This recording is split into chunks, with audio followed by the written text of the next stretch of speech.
Frères et sœurs en Christ, bien-aimés, chers amis auditeurs, auditrices, il est nécessaire que tous ceux qui désirent entendre la voix de Dieu doivent être certains d'être la demeure du Saint-Esprit.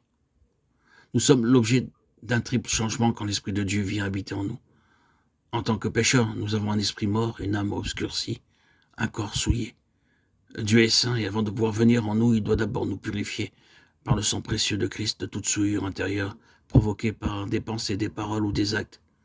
De même que les hommes du temps de l'Ancien Testament pouvaient voir la gloire de Dieu demeurer sur le tabernacle, ainsi ceux qui sont nés de nouveau sont conscients de la présence de Dieu de façon perpétuelle en eux et avec eux. Ce n'est pas l'activité humaine qui peut produire cette expérience. Ils sont conscients de la présence divine de celui qui a le droit de les guider et de les aider.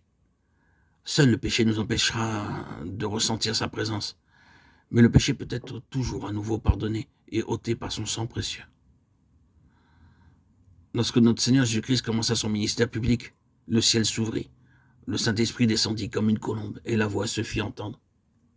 Donc, il vint dans ce monde afin que le ciel soit ouvert pour nous et que le Saint-Esprit puisse venir en nous, pour nous conduire en toutes choses et pour nous permettre d'entendre tous les jours la voix de Dieu. Nous pouvons entendre cette voix de différentes façons et lui obéir. Dieu est esprit et sa voix est tout aussi spirituelle. Vous ne pouvez donc pas sentir l'Esprit de Dieu avec les organes du toucher. Nous le sentons, nous le voyons et nous l'entendons dans notre esprit. C'est une voix spirituelle et bien qu'en certaines occasions la voix de Dieu puisse être entendue par nos oreilles physiques, ces occasions sont rares. Cependant, notre esprit peut clairement enregistrer tous les jours la voix de Dieu, mais pour cela nous devons être assurés que notre esprit est purifié. Heureux ceux qui ont le cœur pur car ils verront Dieu, Matthieu 5,8. Mais Pierre dit, non Seigneur, car je n'ai jamais rien mangé de souillé ni d'impur, Actes 10,14. La sanctification sans laquelle personne ne verra le Seigneur, Hébreux 12,14. Nous avons vu comment le Seigneur a choisi différents témoins pour parler par leurs moyens. Dans Acte 8, le témoin de Dieu s'appelait Philippe. Le Seigneur l'a employé avec puissance, en un lieu appelé Samarie. Les Juifs haïssaient, méprisaient les Samaritains, mais Philippe, comme témoin, s'adressa à un peuple méprisé pour leur prêcher l'Évangile. S'il n'avait pas été une personne transformée, il ne serait jamais rendu en Samarie, car il ne fallait rien de moins que l'amour divin pour le contraindre d'aller voir ces gens. C'est ainsi que Dieu a employé son ministère avec puissance dans cette ville.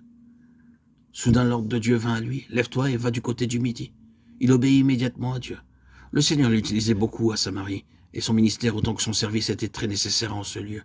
Il aurait pu se dire en lui-même « Oh, le travail que je fais ici est si grand, et c'est l'œuvre de Dieu. » Tous ces nouveaux croyants doivent être fortifiés et édifiés dans le Seigneur. Comment puis-je laisser un travail aussi important et me retirer au désert ? Dieu ne lui a point expliqué la raison pour laquelle il devait quitter la Samarie et se rendre au désert.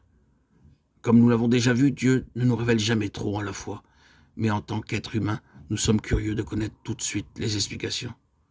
C'est là notre faiblesse humaine, mais Dieu, lui, ne dit que quelques mots à la fois. Il ne propose pas un programme étendu pour commencer. Sans lui expliquer les raisons de ce déplacement, Dieu dit à Philippe, « Lève-toi et va à Gaza », et tandis qu'il obéissait, il en trouva lui-même le motif. Voici la condition de base pour entendre la voix de Dieu. Vous devez être prêt à aller où Dieu veut vous envoyer et à faire ce qu'il vous demande sans aucune objection. Vous remarquerez bien souvent que vos pensées se mettent au travers du chemin. Vous vous mettez alors à questionner Dieu et à discuter avec lui. Dans ce cas, il vous faudra davantage de temps pour entendre sa voix. Par contre, si votre oreille est sensible et réceptive, vous entendrez sa voix avec netteté.